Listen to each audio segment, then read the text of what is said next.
భోగాలు ఎవరికి, త్యాగాలు ఎవరివి, భోగాలు ఎవరికి, సచ్చి సాధించిన ప్రత్యేక రాష్ట్రంలో విగ్రహాలు ఎవరివో రేవంతు, విగ్రహాలు ఎవరివో రేవంతు, శాసనాలు ఎవరివో, శాసనాలు ఎవరివో రేవంతు, నాశనాలు ఎవరికో.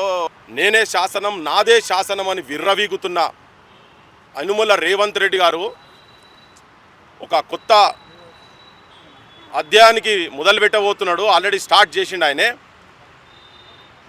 అధికారికంగా అధికార లాంఛనాలతోటి ఇక్కడనే పక్కకు తెలంగాణ సంస్కృతికి అడ్డా అయినటువంటి తెలంగాణ కళలకు అడ్డా అయినటువంటి రవీంద్ర భారతిలో ప్రభుత్వ లాంఛనాలతో అధికారికంగా తెలంగాణ ఆత్మగౌరవాన్ని, తెలంగాణ అస్తిత్వాన్ని, తెలంగాణ ఉనికిని, తెలంగాణ కళలను, తెలంగాణ కళాకారుల జీవితాలను బాలసుబ్రహ్మణ్యం విగ్రహం కింద బొందబెట్టబోతున్నాడు. తెలంగాణ ప్రజలారా జాగృతం కావాల్సిన అవసరం ఉన్నది. కూతవేటు దూరంలో ఉన్నది అమరుల స్తూపం. ఎంతోమంది వాళ్ళ జీవితాలను, వాళ్ళ భవిష్యత్తును ఈ తెలంగాణ అస్తిత్వం గురించి త్యాగం చేసిండ్రు. 369 మంది 69 ఉద్యమంలో, అంతకుముందు 8 మంది 54 మూమెంట్లో చనిపోయినరు. దాని తర్వాత మొన్న ఈ మధ్యలో 1200 మంది, ఒకరు ఉరేసుకున్నారు, ఒకరు తగలగబెట్టుకున్నారు, ఒకరు ట్రైన్కి అడ్డం పోయినరు, పార్లమెంటు ముంగట కూడా ఉరేసుకొని చచ్చిపోయినరు. కొంతమంది యూనివర్సిటీ పిల్లలైతే ఈ ఖాళీ ఇక్కడ దాకా వచ్చి ఈ అమరుల దగ్గర వాళ్ళు మేము కూడా ఒక పువ్వు లెక్క ఉండేటట్టుగా మా బాడీని ఇక్కడ దాకా తీసుకొచ్చి, శవాన్ని ఇక్కడ తీసుకొచ్చిన అంతిమ కోరిక. అంటే అంత ఘోరమైన సిచ్యువేషన్స్ ఉన్న టైంలలో ఈ ఆత్మగౌరవాన్ని, తెలంగాణ అస్తిత్వాన్ని కాపాడే మూమెంట్లో చనిపోతే ఇవాళ దానికి పక్కకే ఇక్కడ నుంచి చూస్తాడు కనబడుతుంది. అపహాస్యం చేసేటట్టుగా, అవమానం చేసేటట్టుగా, తెలంగాణలకు అసలు వీళ్ళ బతుకులే కావన్నట్టుగా ఒక అహంకార పోకడతోటి పరాయి పాలకుల చేతులల్లా ఒక కిరాయి మనిషి రేవంత్ రెడ్డి ఒక కిరాయి పాటగాని విగ్రహం పెడుతున్నాడు. దీన్ని తీవ్రంగా మేము హెచ్చరిక చేస్తున్నాం. నిన్నటిదాకా రిక్వెస్ట్ చేసినాం, ఇప్పుడు హెచ్చరిక చేస్తున్నాం. తస్మాత్ జాగ్రత్త రేవంత్. నీ ప్రభుత్వం, నువ్వు ఇంతకుముందు ఊడిగం చేసినావు, కానీ నమ్మినాం తెలంగాణ ప్రజలు. నువ్వు చంద్రబాబుకు, ఆంధ్ర పాలకుల దగ్గర ఈడ పిట్టలు రాలినట్టు రాలుతుంటే కూడా బెల్లి లలితక్కను 17-18 ముక్కలు నరికినప్పుడు నువ్వు ఆ క్యాంపులనే ఉన్నావు. గద్దరన్న మీద తూటాలు పడ్డప్పుడు కూడా ఆ క్యాంపులనే ఉన్నావు. ఎంతోమంది చచ్చిపోతున్నా కానీ పిల్లలు నీ పేరు రాసి ఆత్మహత్య చేసుకున్నారు. అయినా కానీ ప్రజలు నిన్ను క్షమించి చలో 10 ఏళ్ళు ఒక దమనకాండ చూసిండ్రు కదా, నువ్వన్నా మంచి చేస్తావేమో అని చెప్పిన ఆలోచనతోటి నీకు ఓటేసి గెలిపిస్తే, నీ కాంగ్రెస్ పార్టీకి ఓటేసి గెలిపిస్తే, ఆయన వ్యతిరేకతతో నువ్వు గెలిచిన తర్వాత అడుగడుగున రోషయ్య ఎవరో ఇక్కడ ఆయన బాలసుబ్రహ్మణ్యం విగ్రహము రేవంత్ రెడ్డి ఇంటికాడ పెట్టుకొని రోజు పొద్దుగా లేచి ప్రదక్షిణ చేస్తే మాకేం ఇబ్బంది లేదు, బాధ లేదు. నువ్వు, నీ కుటుంబ సభ్యులు, నీ మనవాడు అందరు కలిసి తిరిగినా మాకేం బాధ లేదు. మీరు ఇంకెక్కడైనా ఎవరి ఇళ్ళలో పెట్టుకొని శుభలేఖ సుధాకర్కి ఇక్కడ ఇల్లు ఉన్నదో నాకు తెలియదు, కానీ ఆయన ఇంట్లో పెట్టుకున్నా మాకేం బాధ లేదు. కానీ అధికారిక లాంఛనాలతోటి పెడుతున్నావు చూసినావా, దాన్ని మేము వ్యతిరేకిస్తున్నాం. రోషయ్య విగ్రహం పెట్టినావు, ఎన్టీ రామారావు విగ్రహం కూడా పెడతా అని చెప్పినావు. మైత్రివనం కాడ తన అభిప్రాయం ఏదో చెప్తే, అరే అమ్మనా బూతులు తిడుతున్నట్ట ఈ ఆంధ్రోళ్ళు. నాకు అర్థమైతే లేదు. సంకుచిత స్వభావం ఉన్నటువంటి కొంతమంది ఆంధ్రోళ్ళకి నేను చెప్పదలుచుకునేది ఏంటంటే, అరే మీరు వయసు కూడా వదిలిపెడతలేరు కదా. దేని గురించి మేము మాట్లాడుతున్నాము, ఎవరి ఆత్మగౌరవం గురించి మాట్లాడుతున్నాము. మీరు ఎక్కడ పైడి జయరాజ్ ఆయన చరిత్ర ఎక్కడ చెప్పరు, ఎవరికి తెలియదు. ఇలా మేము మాట్లాడుతున్న వారికి కూడా తెలియదు. ఆయన is an icon. Seventh prize వచ్చింది నాకు వరల్డ్లో బాడీ బిల్డింగ్ ఛాంపియన్షిప్లో. The one and only one action star in India, the first action star in India is పైడి జయరాజ్. ఆయన సినిమా ఇండస్ట్రీ చెన్నైకి వెళ్ళి ఇక్కడ వస్తుంది కూడా ఆయననే కారణము. ఇప్పుడు నాగార్జునకు ఒక 10 ఎకరాలు 20 ఎకరాలు ఇప్పుడు ఇక్కడ ఫ్యూచర్ సిటీలో కట్టబెడుతుంది కదా. నాగార్జున నీ నాయనకి ఇక్కడ భూమి ఇచ్చింది చెన్నారెడ్డి. ఆ టైంలో పర్సీవ్ అయింది, ఇప్పించింది పైడి జయరాజ్. ఇక్కడ మీ అందరికి ఎకరాలు ఇక్కడ భూములు ఇచ్చిండ్రు. ఇప్పుడు వీళ్ళందరూ పోయి మళ్ళీ ప్రత్యేక రాష్ట్రం అయిన తర్వాత ఆంధ్రాలో పోయి మళ్ళీ వాళ్ళకే ఇచ్చిండ్రు. అయ్యా మరి మా ఊళ్ళకి ఎందుకు ఇయ్యలే మీరు ఆడ 10 ఎకరాలు వైజాగ్లు ఎందుకు? ఇక్కడ ఉన్నటువంటి మా మ్యూజిక్ డైరెక్టర్లకు, మా డైరెక్టర్లకు మొట్టమొదటి పాట దగాపడ్డ తెలంగాణ వీరపుత్రులారా అని చెప్పి పాడినటువంటి ఆలోచించండి మేధావుల్లారా, అన్యాయం కాదా విద్యార్థుల్లారా? ఎన్ని నాళ్ళు ఎన్ని ఏండ్లు వెనకబడ్డ మన బతుకులు, గడిచినాయి 40 ఏండ్ల గంజినీళ్ళ బతుకులు అని చెప్పని మొట్టమొదలు క్యాసెట్ వచ్చినప్పుడు టీఆర్ఎస్ పార్టీ పెట్టినప్పుడు అవే పాటలతోని కరీంనగర్ ఇదంతా తిరిగింది. మా బొల్లెపల్లి మోహన్ లేమైనరు, వీరులారా వందనం, విద్యార్థి అమరులారా వందనం, మా త్యాగ ధనులారా మరిచిపోము మిమ్ము అనే పాట మ్యూజిక్ డైరెక్టర్ చేసినటువంటి మా అలా రవికి ఇస్తారా మీరాడ 10 ఎకరాలు? మా నల్గొండ గద్దర్కి ఇస్తారా? మీరు మీ జగన్కు ఆయననే రాసిండు, భగత్ సింగ్తో పోల్చుకుంటే ఆయనకు అంత సీన్ లేదు కానీ రాసిండు, రాసి పాడిపించిండు. చంద్రబాబుకు మీకే కావాలి. ఇక్కడున్న నాయకులకు రేవంత్ రెడ్డి కూడా ఏ మీటింగ్ పోయినా 3 రంగుల జెండా పెట్టి అది లేని ఆయనకు సోయ ఉండదు. ఆయనకు ఆ పాటతోని లేపి ఆయనకు గద్దర్కు ఆ గద్దర్ నరసింహకు అరే ఎన్నడన్నా శాల్వ కప్పిన ముఖం ఆయన నీకు కమర్షియల్ కావచ్చు వదిలేసాయి, కానీ మీకు మాత్రం చేసిండు కదా. 10 ఎకరాలు ఇస్తావా? ఇట్లా ఎంతమంది మిట్టపల్లి సురేందర్లకు ఇస్తారా? ఎవరెవరికి ఇస్తారు చెప్పు? మా తెలంగాణలోకి మీరు 10 ఎకరాలు అక్కడ ఇచ్చిండ్రా? మీరు రోషయ్య విగ్రహం పెట్టేటప్పుడు కూడా చెప్పిన, క్లియర్ కట్గా చెప్పిన, అయ్యా మీరు అధికారికంగా రోషయ్య విగ్రహం ఇక్కడ పెడుతున్నారు. ఆయన ఏమన్నాడు? సమైక్య రాష్ట్రంలో ముఖ్యమంత్రి కదా. మరి సమైక్య రాష్ట్రం ముఖ్యమంత్రి చెన్నారెడ్డి ఎన్ని విగ్రహాలు పెట్టినవాడా? మా అంజయ్య ఎన్ని విగ్రహాలు పెట్టినావు?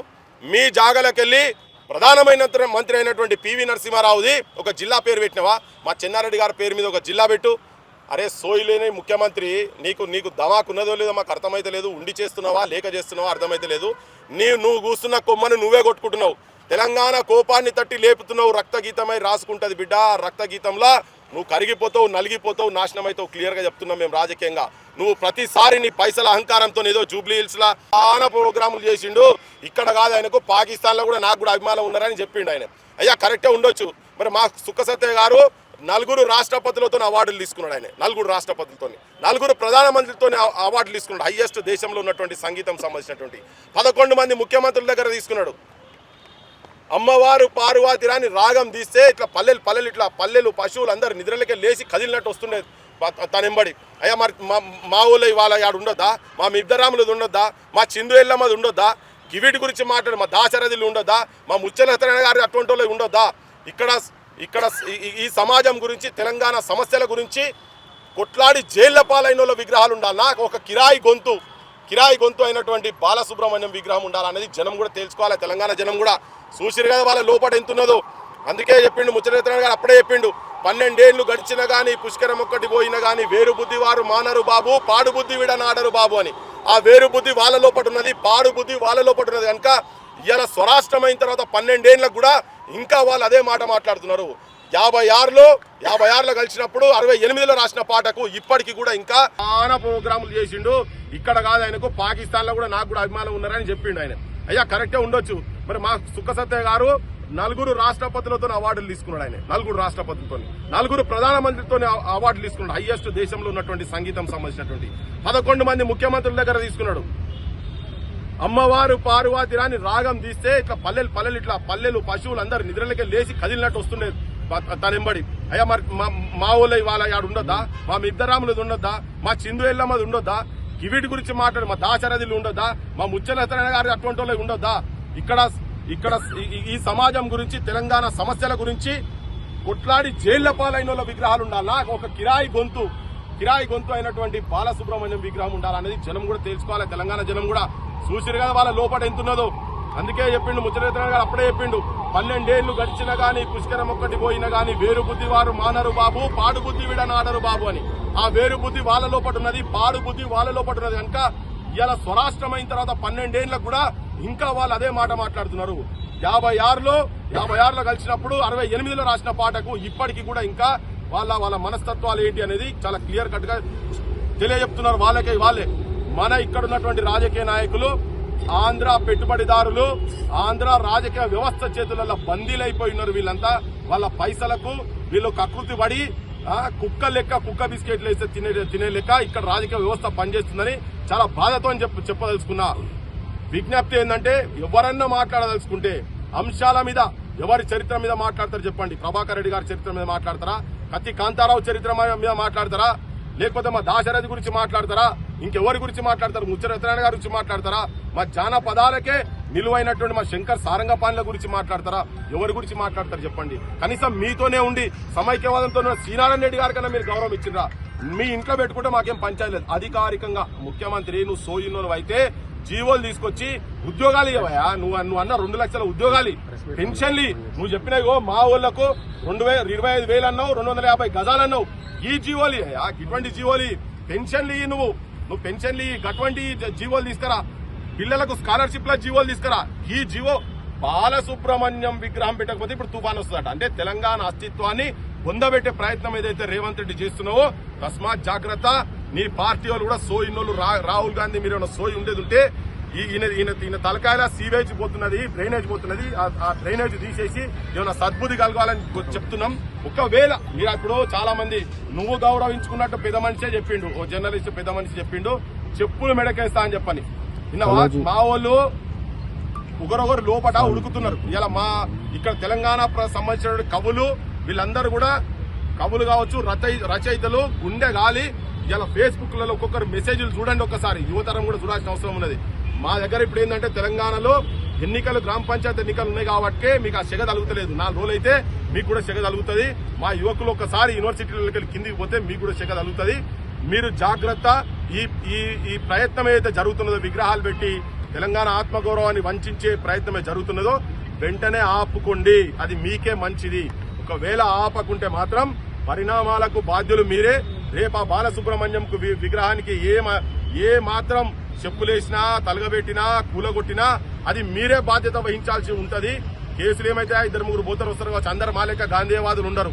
కొంతమంది తలకాయ తిరిగిన వాళ్ళు ఉంటారు. పెద్ద మనిషి 70 ఏళ్ల పెద్ద మనిషి చెప్పిండు, అక్కడికి వచ్చి చెప్పులు మెడకేస్తామని చెప్పిండు. ఇప్పుడు ఇంకో పెద్ద మనిషి చెప్పిండు నేనే ముందుంటా కూలగొట్టి దాంట్లో. ఏం చేస్తావు? తనని తీసుకుపోయి 6 నెలలు జైలు పోతారు కావచ్చు. ఇక తననే ముంగడ పెడతాం. ఇక ఇటువంటి వాళ్ళని ముంగడ పెట్టి చేపిస్తాము. కానీ ఒకటే గాంధీవాదంలో మేము అడుగుతున్నాము, మీరు పనిచేయండి గవర్నమెంట్ కు. రేవంత్ రెడ్డి కూడా సోయిలేని రేవంత్ రెడ్డికి తెలంగాణ వాదం తోటి ఉన్నటువంటి అప్పుడున్నటువంటి కాంగ్రెస్ ఎంపీలకు కూడా విజ్ఞప్తి చేస్తున్నా, చెప్పండి ఆయనకు. లేకపోతే ఇక్కడ మీరు మాత్రం భూస్థాపితం అవుతాం. ఇక్కడ ఇంకొక విషయం ఏంటంటే తెలంగాణనే సర్వం అనుకోని చెప్పుకున్నటువంటి రాజకీయ పార్టీలు కూడా ముందు పడతలేవు. వాళ్ళు కూడా జాగ్రత్త. ఇంకొక 2 రోజులు టైం ఇస్తాము. దాని తర్వాత మీ మీద కూడా మాట్లాడతాం. ఎందుకంటే మైత్రివనంలో విగ్రహం కాడ ఈయన కూడా మా కేటీఆర్ సాబ్ కూడా చెప్పిండు, నువ్వు విగ్రహం పెట్టుడైందా, నేను కూడా పెడతా అని ప్రెస్ మీట్ పెట్టి నేను కాంచే విగ్రహం పెడతా అంటుండే. ఆయన తీసుకుమారుతాం అంటే 25 కుమారుతో లెక్క ఉన్నది. ఇక ఆయన పోయి బీజేపీ రేపు పదిగాలు వస్తారు కాబట్టి మేము బంగారు విగ్రహం పెడతామని మాకు తెలియదు. అదంతా బీజేపీ వాళ్ళు కూడా ఈ ప్రాంత అస్తిత్వం గురించి మీరు మాట్లాడాల్సిన అవసరం ఉన్నది. కమ్యూనిస్టులు మాట్లాడాల్సిన అవసరం. ప్రజా సంఘాలు బయటకు వచ్చినాయి. చిలికి గాలివాన్ అవుతుంది, తుఫాన్ అయింది. ఆ తుఫాన్ లో మీరు కొట్టుకోపోవద్దని చెప్పి రాజకీయ వ్యవస్థ కూడా నేను విజ్ఞప్తి చేయాల్సింది. Thank you.